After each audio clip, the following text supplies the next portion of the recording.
ராஜீவ்காந்தி கொலை வழக்கில் தண்டனை பெற்றவர்களை விடுவிக்கும் விவகாரத்தை பாரதிய ஜனதா கட்சி அரசியலாக்க விரும்பவில்லை என்று மத்திய அமைச்சர் பொன் ராதாகிருஷ்ணன் கருத்து தெரிவித்துள்ளார். கமலாலயத்தில் செய்தியாளர்களிடம் பேசிய அவர், தமிழக சட்டமன்ற தேர்தலுக்கான தேதி விரைவில் அறிவிக்கப்பட உள்ள நிலையில் தற்போது தமிழக அரசு இந்த விவகாரத்தை கையில் எடுத்திருப்பது ஏன் என புரியவில்லை என்று கூறினார். விடுதலை தொடர்பாக மத்திய அரசு எந்த முடிவும் எடுக்காத நிலையில் காங்கிரஸ் கட்சி சார்பில் நாடாளுமன்றத்தில் ஒத்திவைப்பு தீர்மானம் கொண்டு வர தேவையில்லை என்றும் பொன் ராதாகிருஷ்ணன் கருத்து தெரிவித்தார்.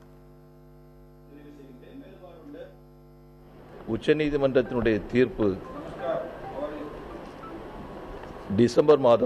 சென்ற டிசம்பர் மாதம் வழங்கப்பட்டது.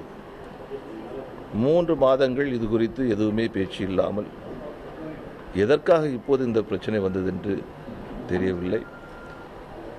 நம்மை பொறுத்தவரைக்கும் இதை அரசியலாக்குவதற்கு நாங்கள் விரும்பவில்லை.